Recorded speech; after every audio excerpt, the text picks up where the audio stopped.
in structural family therapy, as well as ESFT, which stands for ecosystemic family therapy, and CBT, Mhm. which is cognitive behavioral therapy.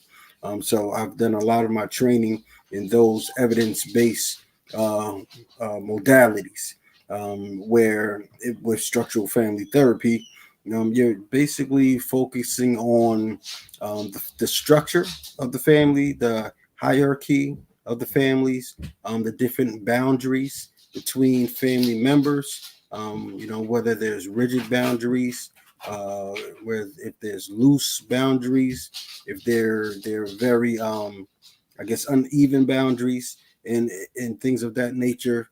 So that's where most of my expertise and experience come from, is using structural family therapy and ESFT and CBT in my work. Mhm. Mm. Oh, interesting, interesting. I hear about CBT. Can you tell us a little bit about that? Cognitive behavioral therapy, I guess to put it in a nutshell, the concept or the idea between about cognitive behavioral therapy is that our emotions, our behaviors, and our thoughts are all connected. So if you change one, which mainly if you change your thoughts, if you help to improve your thoughts, it will affect the way you feel, and there so it will affect the way you behave. So with cognitive behavioral therapy, there's a lot of uh, it stems from behavioral therapy. So Mhm. there's a lot of behavioral interventions that are used, especially with children. So there's things like creating reward systems for children. I guess things like dealing with the consequences. Things like with like I said, rewards and things of that nature. So just to put it in a nutshell, when you say cognitive behavioral therapy, cognitive is our thoughts, of course, behaviors is our behaviors and our emotions. So the idea that they're all connected, and if you Mhm. change one, you'll change them all, which Mhm. will bring improvement in a person's lifestyle. Okay. Well, okay. Well, I'm glad you mentioned that because there's been because I know with CBT, I've been hearing a lot of mixed perspectives about it, but I'm glad that you actually cleared that up, in a nutshell. And maybe What I'll what probably do what something. mixed perspectives have you heard about it? I'm Yeah, curious. well, it wasn't like an exact science, or like it wasn't an exact, like a legit counseling model, because a lot of people were actually using it. But I would rather hear it from a person who's actually already in the counseling field, because there are people who are not in the counseling field who are actually using CBT training as well. So those are what I was hearing. Yeah, it Yeah. has great evidence base for a lot of disorders, diagnosis. We have oh, what is his name? His first name is Beck, Dr. Beck. He's no longer here. Do you remember his first name? I can't remember. But yeah, it has great evidence base when it comes to depression and anxiety and everything. But here's the where the Christian piece comes in, because I mean, like he just so eloquently stated what it is, and about our thoughts and our behaviors and everything. We have the Word of God that says, um, uh, be not conformed to this world, but be renewed by what? The Mhm. transforming of your mind. So as a man thinketh, so is he. And so we already have these Christian principles, if you will, that says how powerful the mind can be when we think on things that are pure, lovely, all of these things. And so this is what I love about, I believe, my niche is knowing, number one, if I say that I'm a Christian counselor, and I am, then I better know that word of God. I think so. Number one, because I'm a Christian. And number two, we are in the field of healing. We are in the field of transformation. And so I believe transformation happens inwardly before it's manifested outwardly. And so this is deep work. And I believe, as a believer, to do my due Mhm. diligence about how to help someone, um, it has to be rooted in, well, what does God say about this, and what is the evidence of some things. I recently did a post about interventions that I would never use as a counselor.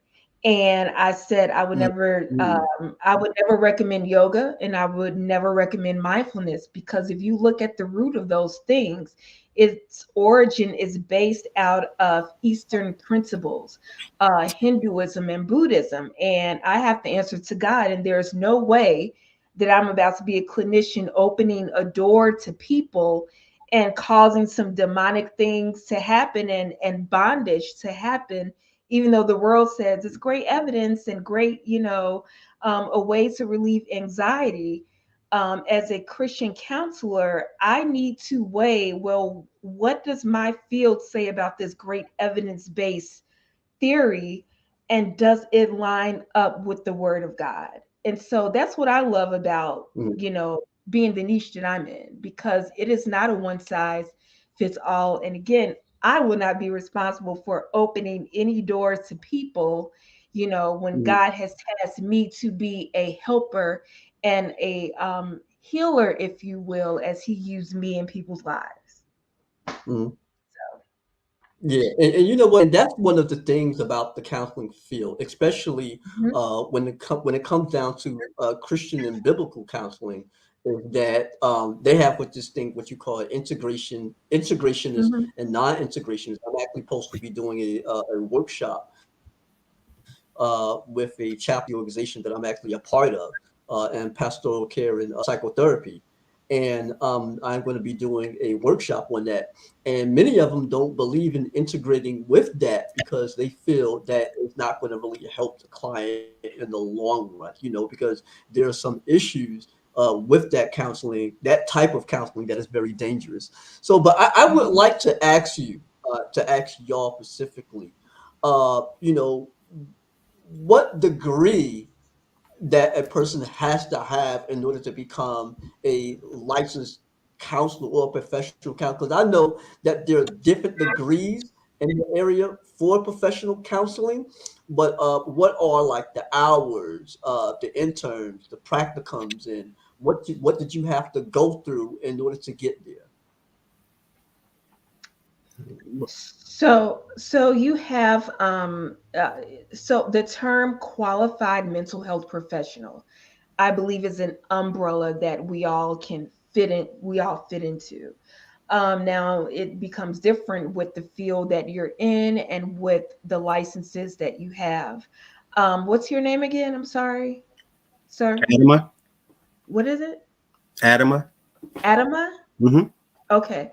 What Adama says that he is uh, under someone who has their license, and do you have your LPC yet?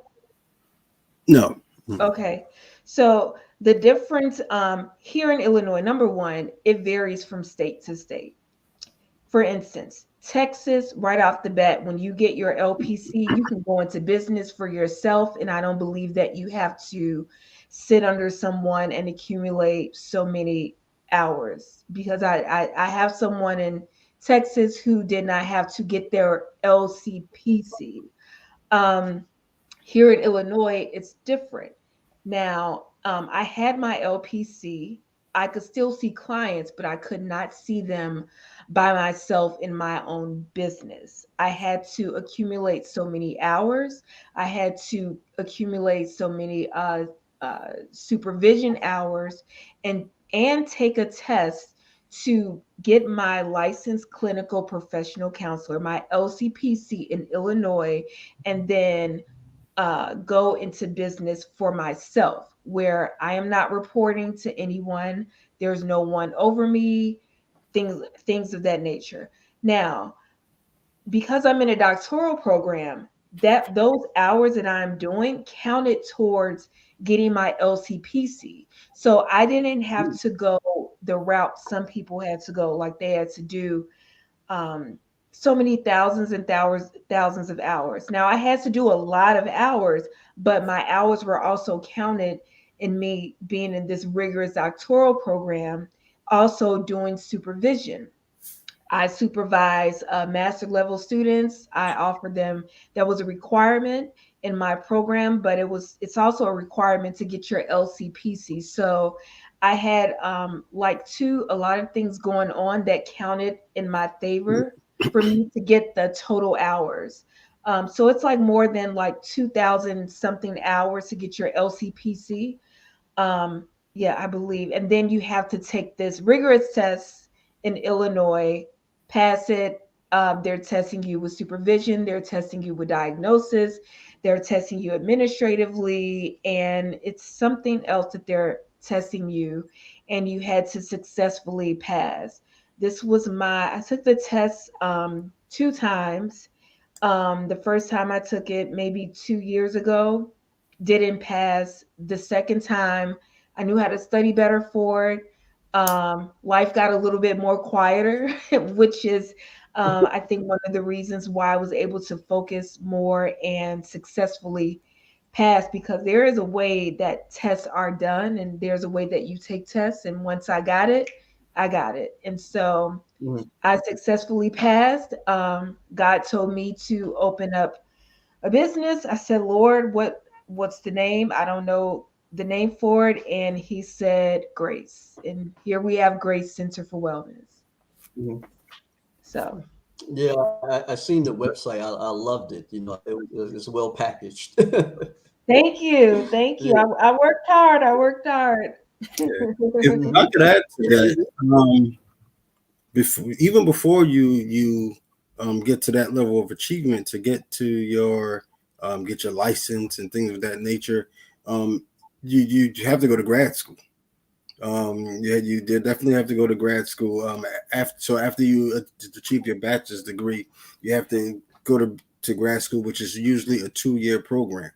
And then there's specific clinical classes that one will have to take in order to even qualify to sit for your exam.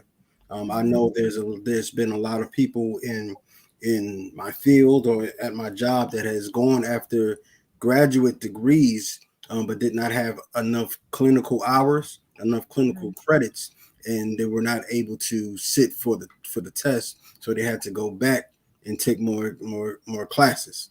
Um, I, Mhm. Different schools or different states or have different requirements as far as how many Yeah. credits. And I think even the classes that you take may vary from state to state as far as that goes. But I know there's some basic classes that I think most psychology programs require. And then it depends on what track you're on. And then you'll take courses in that specific track. But I know as far as the basic courses, there's like psychodynamics. I think everyone probably had to take that. Theories in psychology. There's like research. There's the statistics, ethics. I think those are some of the basic classes. But like Right. my concentration was marriage and family therapy. So there were some specific classes for marriage and family therapy track that I had to take. But then there was others that was under educational psychology. So they had to take some specific classes to for that degree. Then there's drug and alcohol counseling. There's all different type of counselings where you would have to be on that certain track to earn that master's degree in order to even sit down to take your state exam to be licensed in whatever license you want to get, whether it's an LPC or a LMFT, which is licensed family therapy. You know, I will even say a LSW, license of social work. That's not really a clinical degree, but there is a clinical social work degree. Right. So yeah, LCSW. Yeah. yeah. Yeah. So Yeah. Mhm. Yeah, And I've seen that there's also. right. And there's the school track. And so it's, when you were talking, I thought about, so there are psychology programs and then there are counseling programs, which is, interesting. And so I don't know how the psychology part works. I think it's similar, but you do have like psychology programs and then you have counseling programs. When I was in my master's degree, my master's program, I was in the clinical mental health track. And my school specialized in that. And also, they had a school counseling program. I don't even think they had the marriage and family track. Now, my doctoral program is at another school, and so I know that they have that track, the licensed family, the LF, was it L LMFT. Gotta LMFT? say slow. It's it could be a Right. tongue twister. Right, LMFT. And I know in my master's program, I could have maybe taken a couple of courses to earn a certification in the drug rehabilitation track to say, hey, I know some stuff in this area. Well, not I know some stuff, but I am certified in this area to really truly work in depth with this population. Mhm. Um, Right. And so it's a lot of different tracks that you can um be under, which is great. And so yeah, I think I was done with my program in like 2 to 3 years. I believe the credit hours was like 60. It's look, it's been a while, so I'm trying to think about 60 or maybe a little bit over 60 in my master's program, accumulating more than 1,000 hours in clinical, definitely more than 1,000 because it broke it up between like a couple of semesters. Mhm. And so, yeah, and for before we see clients, we really counsel each other as students. We get to undergo what it Mhm. means to be a counselor or to be a person getting counseled. And so we had these rooms that we would go in and we picked some, maybe there was somebody else in a different track who would come in and they were our clients and we would all be on video.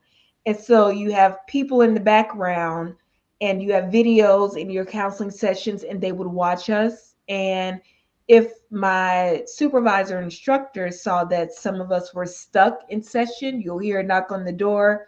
They'll come in to kind of move it forward, and they knew what questions to ask because this is what they do for a living and we were the students. So it was a very interesting time and program. And I pinch myself because I'm still surprised that I'm even a counselor because that wasn't my plan, but God had other plans and I fully embraced it. And so Mhm. here. Mm. Wow. But you know what? Earlier when you was talking about not actually being under someone else in order to like to obtain your license, I know that in some states, well, now I think this is maybe have been done in the past 10 years or something like that.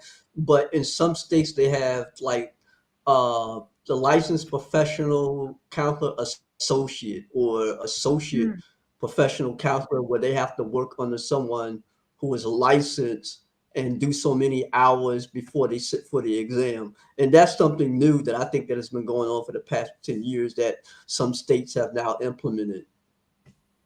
Yeah, I know in Yeah. Oh. Pennsylvania you do have to have a certain amount of supervision hours in mhm. order to qualify for the license. Right. You can take in Pennsylvania, you can take the exam straight out of grad school. You're allowed to take the exam, but Mm, there's other requirements yeah. that you need to meet in order to get licensed. So those Mhm. so if I was going for a LPC or LMFT, I would have to complete a certain amount of supervision hours under someone that already holds that license. So they have to sign off on those supervised hours, so I can qualify, Mhm. along with the academic requirements that you probably completed during your schooling. So I haven't heard of the associate LPC. Um, Yeah, but you can look. It's in certain states. I'm not sure, but I think it's in New Jersey and a few other states. Where you have to be an associate counselor before you actually, become an LPC. Mhm. Yeah, some states have that now. But it's not in all states. I don't think there's any um, requirement for that, but that's just something new in some states. You can look at it. You can look it up. Yeah, Mhm. The thing yeah. that's I guess very interesting about Pennsylvania is that there are a number of people that open a private practice without a license. Um, Mhm. but those individuals That's is not good. just pocket pay. The license it it helps you to be able to like build insurance and open your own private practice that way. But there's a lot of Mhm. people in Pennsylvania that has open private practices with just a master's degree. But I know in other Yeah. states like Mhm. New Jersey, for sure, like you won't even be considered a therapist without that license. There's a lot of states that really require that license. I think Pennsylvania might be a little bit behind with that. So they still allow people to practice without without that license, but I'm sure that's going to be changing soon. without without a license. Without like yes, without a license, so without like a LPC or LMFT, Oh you can, wow, yeah, you can still uh do therapy basically, and you can still do, you can be an outpatient therapist, wow. you can be a family therapist, for that nature. Yeah. Yeah, and Well, you know why? Because remember, it's not protected in certain states. What happens is that um, there aren't any legislation or any bills passed or any protections for those specific titles. And sometimes there has to be that in order for that title to actually be to actually be protected. Because I remember years ago, um, like for example, alcohol and drug abuse counselors didn't have to be licensed at one time. There was a period when you didn't have to be licensed, to do mm, that. But then when issues started arising, when it came down to malpractice, they started passing a bill and they started developing laws around it. Like you can't become an alcohol and drug abuse counselor unless you have this particular license from the state, and then they started upgrading uh, the requirements, above the bachelor's degree. They started making it a lot more strict. For example, I work because I work in healthcare and long-term care. There are a mhm, lot of certified nursing assistants. Back in the day, years ago, even up in the 80s, you can just go to the hospital and get trained by the facility and then work as a CNA on the floor with a patient. But because of so many issues of malpractice and so many issues of injuries and things like that, the state wanted to put protections on that by saying, hey, we need to design a specific course from the state for people to actually become certified nursing assistants that works under a LPN and a RN, a registered nurse, so that there can be some liability that's attached to that specific job position. And that's why I think that certain titles haven't been actually relegated in certain states. Like for example, like right now, I work in the coaching industry, right? It's not relegated right now, so everybody's calling themselves a coach. You know, even their grandma again, I'm a coach. I'm the grandma coach. Everybody's coming up with this name.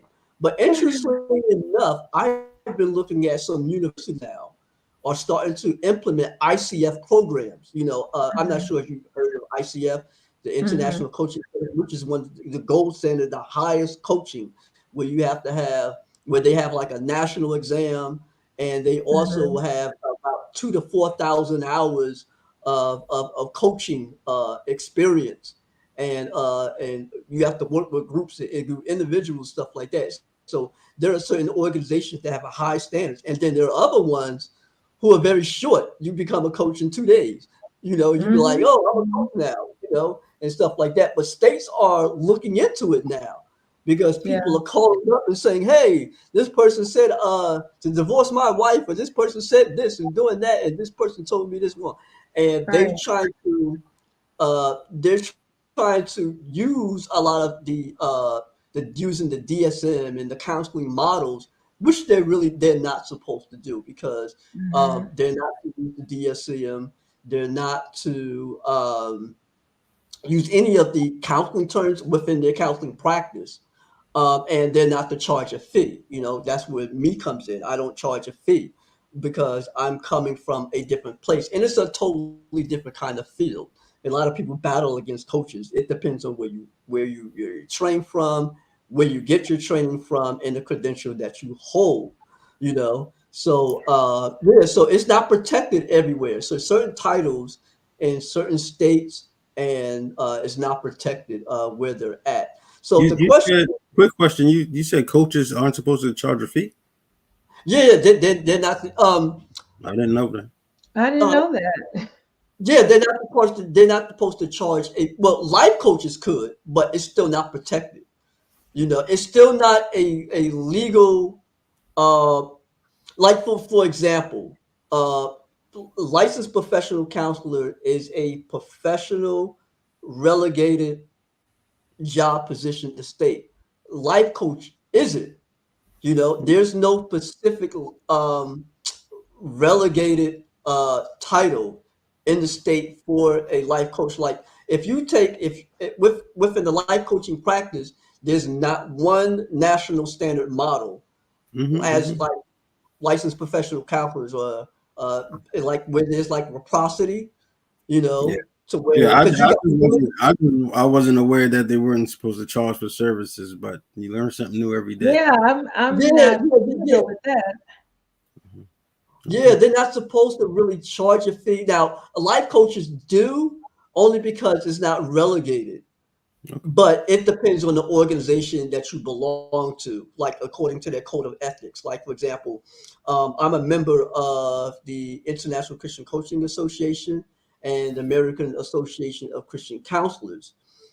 And so some of them, they'll may charge a fee, but you have to put it in your rule about the kind of coaching that you actually have. But you're really not supposed to if you don't have any other licenses that's attached to it. You Okay. just can't say, I'm going to charge this fee. I know that they can't bill, they can't bill insurance. How about if I Right. just say that? That's They what can't I bill do know. insurance. They can't Yeah. bill Yeah. Yeah. Yeah. insurance, Yeah. nor Let's can say that. You can't bill. in Illinois, people who have their LPCs can bill insurance. Yeah. Um, right, Yeah, I would make that correction. They can't bill insurance, not fees. Okay. right, Okay. right. Makes sense. That But makes. but you said something about the American Association of Christian Counselors. So you are able to Yes. be under that even as a coach? Because I'm not even in that yet. I'm in the Yeah. Illinois Counseling Yeah. Association and the American Counseling Association. Yeah. Well, if you train and become a member there, and you become like a pastoral counselor, or you train to become a Christian counselor, by taking their select amount of courses and training, uh, you could, apply to become a pastoral counselor or a biblical counselor under there. And then there's Got it. chaplaincy organizations. I trained under the College of Pastoral Supervision and Psychotherapy, and that's an organization that certifies chaplains. And then they got the Association of Professional Chaplains and the Association for Clinical Pastoral Education, where they certify chaplains as well. And you have to do like 4 CPE units, 400 hours each for each unit, do an internship or residency at a hospital, a prison, a jail, or whatever facility that's out there in order to get Got that credential. And you have to have a master's of divinity and be licensed and ordained, got depending it. on the organization that you actually go to. So a lot of the stuff varies. It does vary. And what's happening in the counseling world is there is such a thing called the compact law, which is being passed. which is giving reciprocity finally to counselors in different states, because you can be a medical doctor, Oh, I move to seen that. another Yeah. state, and be set up with, and but it has not been the same with counselors. So this is great news, for my field, because then people in other states, I can see them, but we have not joined the club yet here in Illinois, but it's like 20 other states have. So until Tell the my state pastor. has, I cannot still see clients from different states. So it's a whole Mhm. thing. Oh, But it's wow. I mean, coming. did It's coming. you become like a member of the National Board of Christian Counselors, something like that, to where well, that's like membership or something. I'm not, I don't know too Right. much No, about it, but are you a member of right. that? I'm not a member of that yet. I'm a member of the ACA and ICA, which is so my field, counseling, we have the KCREP organization. So that's our standards. It's, Yeah. this is, the ethics when you're a counselor here, well, period. We have KCREP. And so that is our standards, that is our ethics. And so, no, I am not in a Christian counseling thing yet, but I am in ACA and ICA, Illinois Counseling Yeah. Association, Could you American Counseling Association. yeah, could you fill me on K-Crep? So KCREP is the Council for Accreditation, Counseling and Related Oh, Programs. okay, yeah, okay, yes. I Yeah, know what that is. Yeah. right. Sorry, we Yeah, I just know what call that it is KCREP for now. short. You Yes. say K-Crep. I'm like, wait a minute, I never heard KCREP, about this one. CACREP. Yeah. Yes, yes. Okay. All right. Cool. All right. Yeah. So, AB, I know that the organization pretty much that you have ready for a relationship. Could you tell us a little bit about that? Oh, it's basically a consulting private practice um, that I open. It focuses on helping people develop healthy relationships. As I said, I've worked with families, children, and couples for over 13 years. I've worked under a lot of agencies. I've worked for a lot of community health, community-based health providers. And once I found out that I was able to start my own without a license, I decided to step out on the limb and start my own, and start to uh, get clients. I am under supervision of somebody that has a license, but it's my private practice that I have open. So it's a counseling practice basically. Mm, okay. I would like to ask you to get away from this a bit, but a lot of times, uh, many people look at counselors as something um, like any form of counseling or therapy as something not to look forward to. What are why is it important, especially for people of color, to see a counselor? I think it's important for everybody to see a counselor, but of people in color specifically, is because we have all, or I should say most of us, the majority of us, has experienced some level of trauma. We've experienced some level of trauma, whether you look way back in our history, that was passed down from generation to generation, slavery. Um, that has been, that's trauma.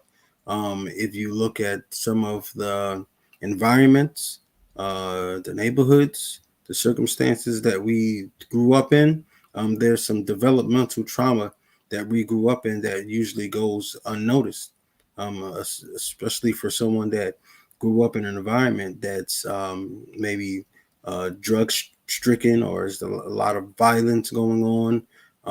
There's just a lot of unhealthy and toxic behaviors, and you're growing up in that type of environment, and it may not seem like trauma because everyone around you have the same trauma responses. Everyone around you is dealing with the same situations, and it's not until you get out of that environment and place yourself someone else you realize that that you grew up in the middle of trauma. So it's just important, even if you don't have trauma. Sometimes we need someone to talk to. We're dealing with stress. We're dealing with anxiety. Sometimes we just need guidance. Um, uh, there's all type of counseling out there. There's like career counseling. You might need some guidance in that. There's marriage counseling. So it doesn't always have to be some traumatic or uh, diagnosis going on for you to seek counseling. So that's why I think it's important for everyone to seek some type of guidance, because we all are struggling with something, or we're all facing some type of challenges, or some type of decision that we might need help with. So, for individuals that don't have that level of support, of those resources in their lives, where they can turn to, counseling is a great choice in my opinion. Yeah. Awesome. I would agree with that, and I would just add that um you like he said, you don't have to have a trauma to be seen by a clinician. And I think what I what I know for sure is that, you know, we I think we take better care of our homes and our cars and our valuables more than we really kind of see to ourselves and our well-being. And instead of reacting and going to counseling for being reactive, I really want people to start being preventive. And so what does it look like? It looks like May was mental health month. We're still in May. It's the last day of May. And so I remember I posted a question on Facebook and I said, hey everybody, what did your church do for mental health month? And there was no response. And so what I feel like God is leading me to do and God wants me to do is going out to the churches, because what I've come to know is that there are a lot of pastors who struggle in silence. There are a lot of pastors who don't know how to refer out when they are giving pastoral counseling, and to be able to really talk to them and train them. There's a lot of people who are sitting in the pews who are struggling. And we rely as a culture on the word of God as we should, but he has given us clinicians. He has given us counselors to be the feet and the arms and the ears to really help those in need. Um, but people use the term Christian counselor so loosely, and that's a whole other show. That it just bugs me, because you're not a Christian counselor if you're doing yoga and you got tarot cards. Stop. But anyway, yeah, but so I really want people to start not reacting but being preventive. And it's a change. It's a cultural change, especially for Black people. I was somebody who shunned counselors, counseling initially. Before I was in this field, I said these words and I was like, I would never become a counselor. I don't have time to listen to people. I don't have time to listen to that. My goal was being a medical surgeon. I wanted to be, I think it was a heart surgeon or something. I was never wanted to be a clinician. And I did the MCAT so many times, and I was on my way to medical school and didn't work out. And finally, when I did the first thing that, when I did what I was supposed to do, which was pray and ask God what he wanted me to do, very clearly it was counseling. Very clearly he gave me confirmation and I laughed and I was like, you've got to be serious. But it's been the best thing. It goes well with my personality because he made me. And so for me, reaching back out to the ones in the church who shun counseling, because I was that person. I know very well what that looks like, what that sounds like. And, I think that some people are going through a lot and some people, are not. But for me, it's all about preventative care. And yes, there are some generational things that we as a people collectively have that we don't even know that we have in terms of our way of responding.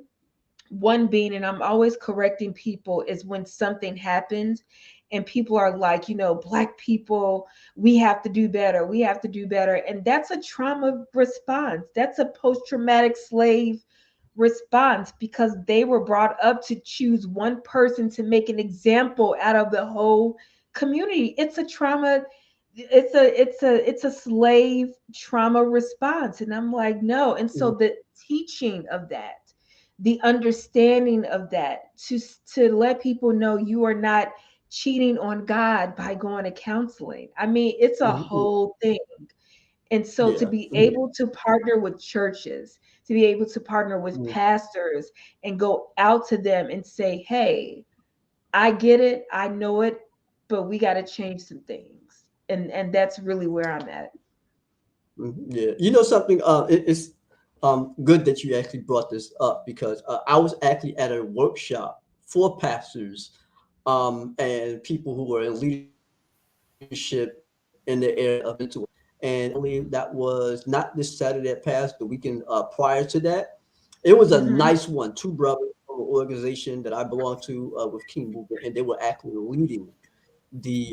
leading the workshop, and they're doing exactly what you're doing. Mm-hmm. Mm-hmm. And I was explaining to people that because there's a debate within the area of counseling, even within the spirit of Christian, within the world of Christendom, because Mm-hmm. and there are different schools of counseling. You know, as I talked about the integration and not integrationists, there are Mm-hmm. those who are in the counseling world who are Christian counselors who don't believe uh, in integrating outside areas of knowledge as far as the learning the clinical educational piece because they're saying Mm-hmm. that you're mingling it with the biblical with biblical perspectives, and so and then you have the those are the non-integrationists, but the Mm-hmm. integrationists believe that you have to have some sort of knowledge of the mental health and the clinical counseling field, you know, and to learn about those things to actually it will help you to apply it to the individual in their practice, when they're dealing with them. And there are a lot of pastors who fight against that. Who would be like, "Oh, we just got the Bible, and they hold it up, and we just need this only." But Mm-hmm. which is wonderful. But check this out. I don't want to make this a live based on that. But then again, I look at it like this: when Jesus walked this earth, right? He had 12 disciples. All of them Mm-hmm. had different things that they actually done. So when he wasn't around, Luke was the physician. So of course Jesus was the healer. But let's just say Jesus had went away for 1 or 2 days. If any of the disciples had injured themselves, Luke would be there as their physician. Mm-hmm. If you want to talk about someone who knows how to handle money, he would look toward one of the other disciples, as one of them was a Mm-hmm. tax collector, one was a fisher of men, one knew how to get food, one knew how to handle money and things of that nature. So I believe that God works through people, as well. Absolutely. Mhm. So that's pretty much my overview take of that.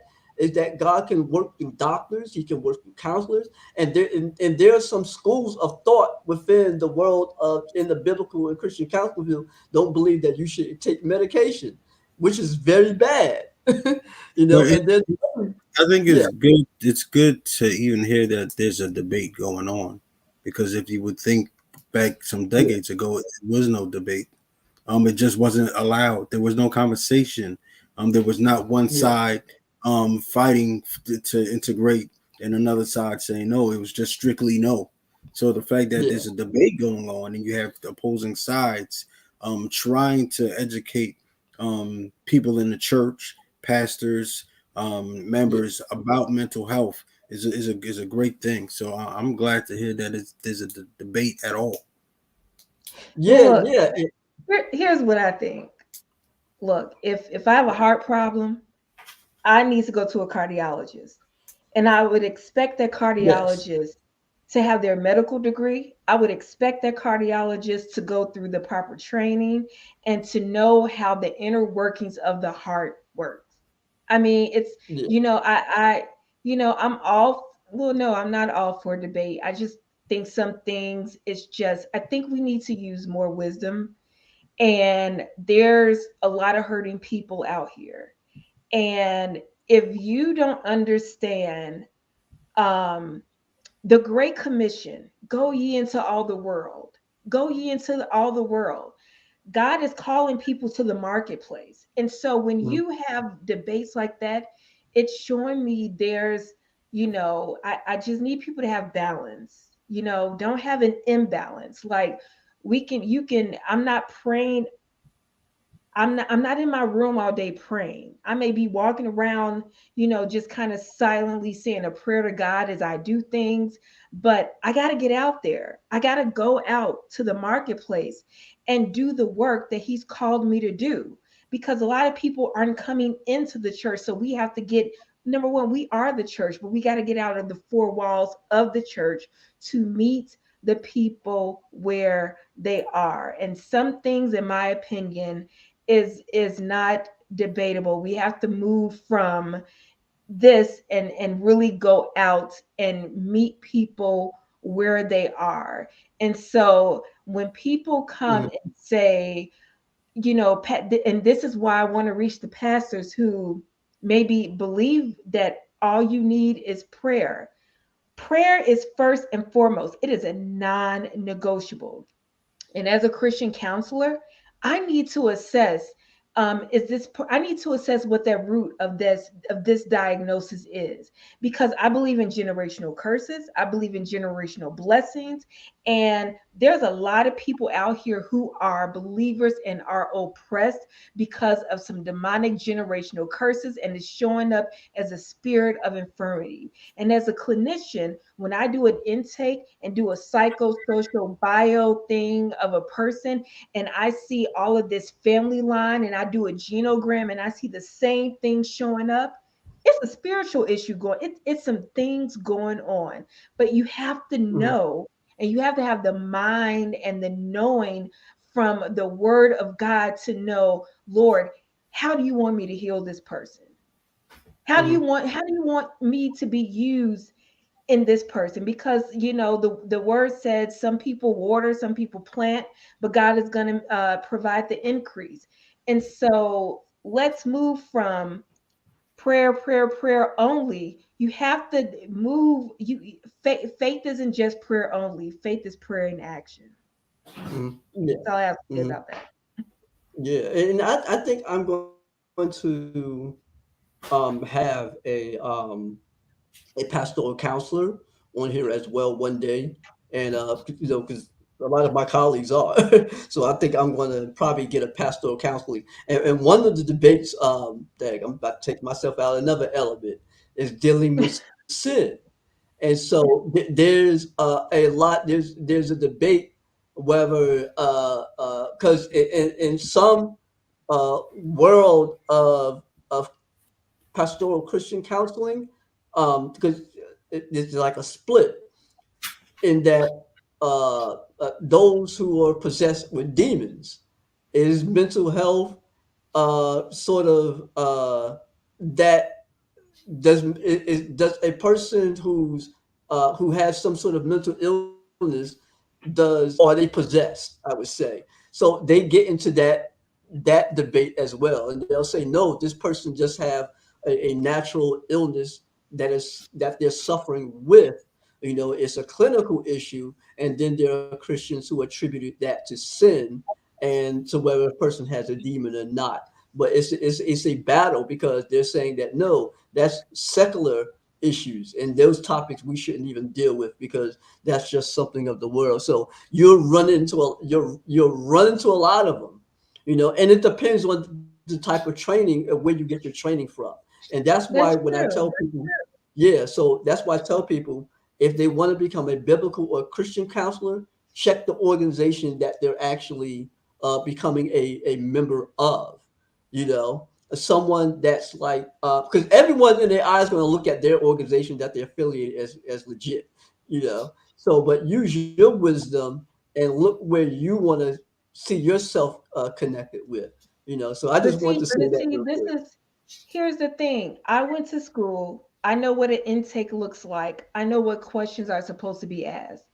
And Yeah. so if I see someone and I'm asking, are you on medication? What types of medication are you on? Because there are some Mhm. medications that are psychotic inducers.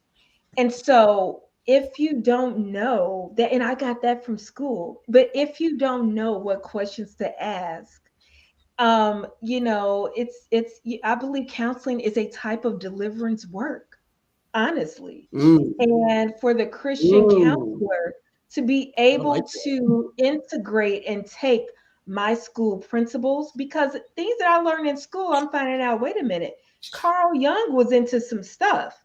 I don't necessarily agree with this, Mhm. but I would know if, I went to school and I studied, things that he did. And now as a Christian, now I'm like, wait a minute, does this line up? This where did he get this from? But I know what an intake looks like. I know what the questions look like. And if you've been on anxiety pills for so long, and all you got to do, people don't read the bottle and read the warnings and read what it's used Yep. for. This pill can produce these psychotic It, features. it says that. Yep. It Right on the says back. that. And so, it's school and learning is very important. And as a woman of God and as a counselor, I have to do my due diligence with both. I have to know what's going on. Hmm. If he called me, if this is a calling that he gave me, it would Hmm. be ignorant of me to not study. First of all, it'd be ignorant of me as a woman of God, irregardless of me being a professional counselor. It is my due diligence to study the word of God, period. No matter what field I am in, because I'm a Christian and my job is to evangelize, period. Period. But now that I am a counselor and it is my due diligence to do what he's called me to do, I need to be studying both because I believe in the work that I do. It is a deep work. And for me to even be saying this is like, wow, look at the change that God has made because, I was not feeling this years and years ago, but it is my due diligence to do what he called me to do. And that means I Yeah. need to study to show myself approved. Yeah. Mm. Amen. So, Yeah. yeah. Yeah. All right. Oh, yeah. We're now winding down. I didn't get to do all the questions or anything of that particular nature, but this was a really really great conversation.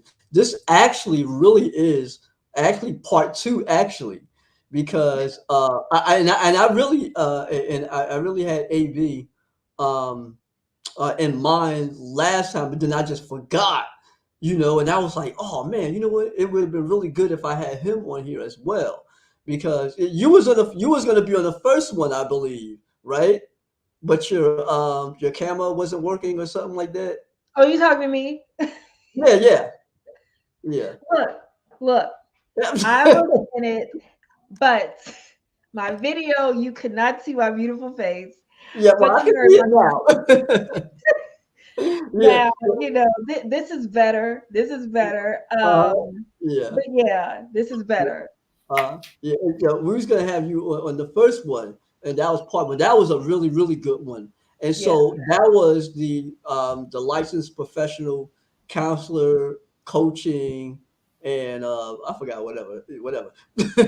So that one was good. That was professional counseling and coaching. It was good, yeah. Yeah, so that was really, really good. So so right now we're going to get ready to close shop. So just tell me. I'm gonna start with Diana Seals. I'm gonna do you first. And do I be messing up your name? Do I be saying it right? Kind of, I was, you sound like you said Deanna or whatever, and I was like, really, Omar? It was Diana, right? No, it's Deanna. Act like the E Yeah. isn't Oh my there. I was goodness. named after Dionne Warwick. I was named Uh-huh. after Dionne Warwick. The A got added on somewhere. It's a long story. Well, it's really not, but the A was added on and we kept it, and that's that. So Deanna. Deanna. Diana. Okay. Oh Yes. my goodness. I'm so Yes. sorry. Yes. All is I forgiven. got it All is now. forgiven. It's But all yeah, right. look, forgiveness. Hey, I was the queen of grudges. Look at God. Look at God. Just All right. forgiving people So I'm gonna start everywhere. off with you first, and then I'm gonna move to AB. Just give me just 1 minute, a pitch about your organization, what you do, and where they can actually follow you. Yeah, so again, I am Deanna Seals, founder of Grace Center for Wellness. I'm a licensed clinical professional counselor. I'm also a doctoral candidate, and I'm a Christian counselor. I love integrating the Christian faith with great evidence based theories. And I believe that really provides for a great optimal healing for my clients. I'm also a consultant, so I can consult with churches, schools, and organizations in order to maybe help them and their team with conflict resolution, also providing pastoral counseling because leaders need the support. Leaders suffer in silence, I discovered, and they need the support. So you can find me at www.gracecw.com. And I'm also an author. I have 3 books, The Other Side of Forgiveness, and I Am Discovering God When Life Doesn't Go as Planned, both on Amazon. And I have a book for singles called The Search on my website. And I relaunched my podcast today, A Single Moment, applying God's truth to your everyday. And the first episode is about obedience. Check it out, it's on all platforms.